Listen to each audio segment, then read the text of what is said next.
भी था हमारी कास्ट थोड़ी नाम नहीं है, इज्जत नहीं है। कौन सी कास्ट आप? भाई डूम में हूँ मैं,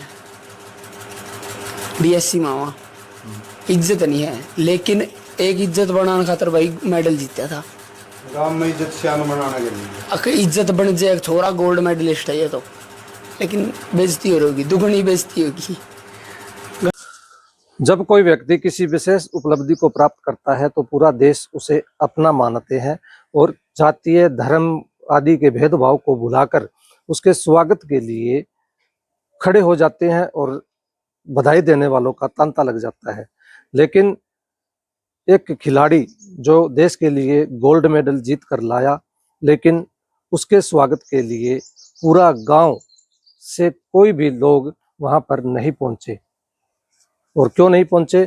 क्योंकि वह एक अनुसूचित जाति से संबंध रखता था और उसका अनुसूचित जाति से होना उसके लिए सबसे बड़ा अभिशाप बन गया। जी हाँ, बात कर रहे हैं हरियाणा के एक गांव खेड़ी चोपटा की।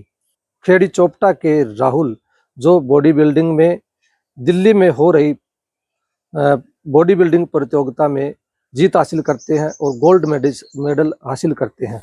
गोल्ड मेडल जीतने के बाद वह अपने माता पिता, अपने परिवारजनों को सूचित करता है कि मैंने गोल्ड मेडल प्राप्त कर लिया है, आप मेरे स्वागत की तैयारी कीजिए।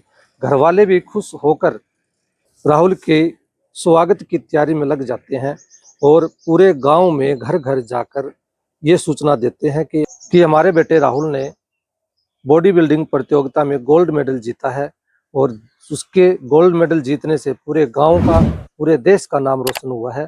तो हम लोग राहुल का स्वागत करेंगे, जिसके लिए आपको हमारे घर पहुंचना है। सभी ग्रामवासियों ने राहुल के पिता को आश्वासन दिया कि हम आपके घर आएंगे, जब भी आपका बेटा गांव में पहुंचे उससे 10 मिनट पहले हमें सूचना दे देना। लेकिन जब राहुल गांव के बस स्टैंड पर पहुंचता है तो 10 मिनट तक गांव का एक भी व्यक्ति राहुल के स्वागत के लिए नहीं पहुंचा। जब राहुल के पिताजी सभी ग्रामवासियों को फोन करते हैं तो उनका फोन भी कोई नहीं उठाता। जिसके बाद 10 मिनट का इंतजार करने के बाद राहुल को घर पर लाया जाता है। उसके स्वागत के लिए पूरे खेड़ी चोपटा गांव से एक भी व्यक्ति नहीं पहुंचा तो उसके 2-3 दोस्त, वो भी पड़ोसी गांव से संबंध रखते थे, पड़ोसी गांव के राहुल के दोस्त बाइक लेकर उसके स्वागत के लिए पहुंचते हैं। इनके अलावा पूरे खेड़ी चोपटा गांव से एक भी व्यक्ति वहां पर नहीं पहुंचा। इसका सबसे बड़ा कारण जातीय भेदभाव, जो राहुल के लिए सबसे बड़ा दुख का कारण बना। जब कोई व्यक्ति गोल्ड मेडल जीत के लाता है या कोई शहीद होता है या फिर किसी ऊंच पद को वह अपनी मेहनत से प्राप्त करता है, तो खास करके हरियाणा में उस व्यक्ति को अपना बेटा मानकर, अपना भाई मानकर, अपना बच्चा मानकर उसका धूमधाम से स्वागत किया जाता है और डीजे के साथ उसे घर लाया जाता है, फूल मालाओं से उसका स्वागत किया जाता है। शायद राहुल को भी यही लगा कि उसका भी स्वागत जोर शोर से किया जाएगा, फूल मालाओं से उसका स्वागत किया जाएगा और बधाई देने वालों का तांता लगेगा, भीड़ लगेगी। इसी के स्वागत के लिए राहुल के पिताजी ने 1 मन लड्डू यानी 40 किलो लड्डू, साथ में कोल्ड ड्रिंक्स और कुर्सियां भी मंगवाई गई थी, ताकि बधाई जो देने के लिए लोग आए उन्हें बिठाया जा सके और उनकी खातिरदारी की जा सके, बधाई के रूप में उन्हें लड्डू खिलाए जा सके। लेकिन राहुल और उसके माता पिता का यह एक सपना ही रह गया। सारी कुर्सियां खाली पड़ी थी और लड्डू खाने वाला भी वहां पर कोई नहीं पहुंचा। शायद उनकी जाति ही उनके लिए सबसे बड़ा अभिशाप बन गया, क्योंकि राहुल एक अनुसूचित जाति से संबंध रखते हैं, जिसे हरियाणा सरकार की तरफ से डिप्राइव्ड शेड्यूल कास्ट यानी डीएससी के नाम से जाना जाता है। राहुल ने बताया कि उसने गोल्ड मेडल जीतने का सपना देखा था ताकि वह अपने परिवार का मान सम्मान, अपने देश का मान सम्मान बढ़ा सके, लेकिन मान सम्मान की जगह पर उसे अपमान ही झेलना पड़ा और अपमान उसे उसकी जाति के कारण झेलना पड़ा। वो अनुसूचित जाति से नहीं होते तो वहां पर बधाई देने वालों की भीड़ जुटती, फूल मालाओं से स्वागत किया जाता, ढोल नगाड़े डीजे के साथ उसका स्वागत किया जाता। आखिर ये कैसी विडंबना है कि हमारे देश में जब कोई खिलाड़ी ऐसी उपलब्धि को प्राप्त करता है तो वो किसी जाति, किसी धर्म के भेदभाव के बिना ये उपलब्धियां प्राप्त करता है। लेकिन जब वो इस उपलब्धि से पूरे देश का, पूरे गांव का नाम रोशन करता है तो फिर उसे जाति से उसका आंकलन क्यों किया जाता है?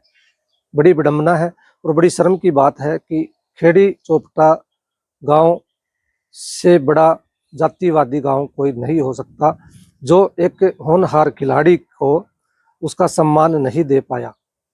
राहुल और उसके पिताजी के आंखों में आंसू है, हम आंखों में एक ही सवाल है, क्या किसी इंसान का किसी धर्म, किसी जाति में पैदा होना उनकी गलती है?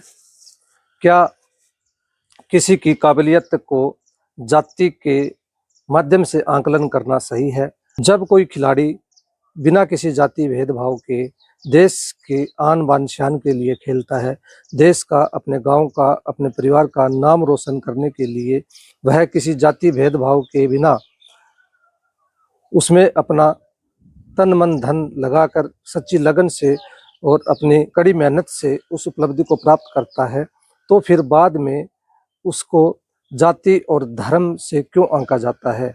बहुत बड़ा सवाल है और शायद हमें इन विषयों पर गहनता से विचार करने की आवश्यकता है। आप लोगों की इस पर क्या राय है और क्या राहुल और उनके परिवार के साथ इस तरह का किया गया अपमान आपकी नज़र में क्या है? आप इसे किस नज़र से देखते हैं?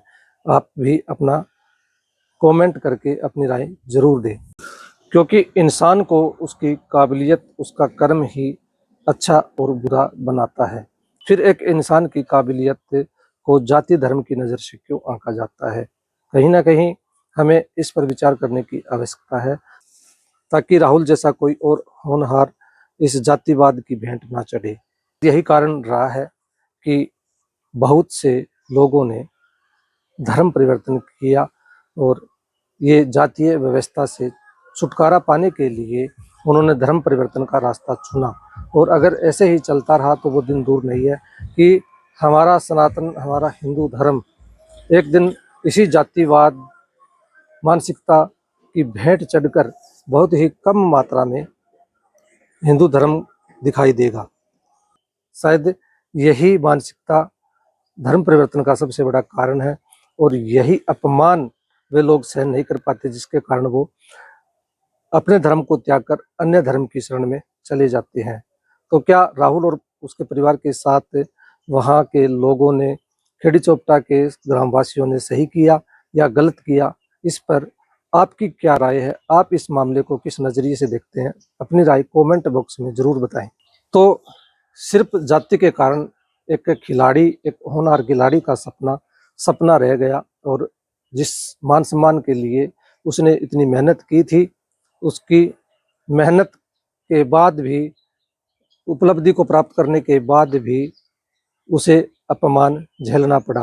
तो जाति आदमी का मरते दम तक पीछा नहीं छोड़ती। जो लोग कहते हैं कि हमारे हरियाणा में जातिवाद नहीं है, भारत में जातिवाद नहीं है, तो उन लोगों को ऐसी घटनाओं से सबक सीखना चाहिए और ऐसी धारणाओं को त्यागना चाहिए ताकि कोई और राहुल इस जातीय मानसिकता की भेंट ना चढ़े। मिलते हैं एक नई जानकारी के साथ अगली वीडियो में। तब तक के लिए नमस्कार, जय हिंद, जय भारत।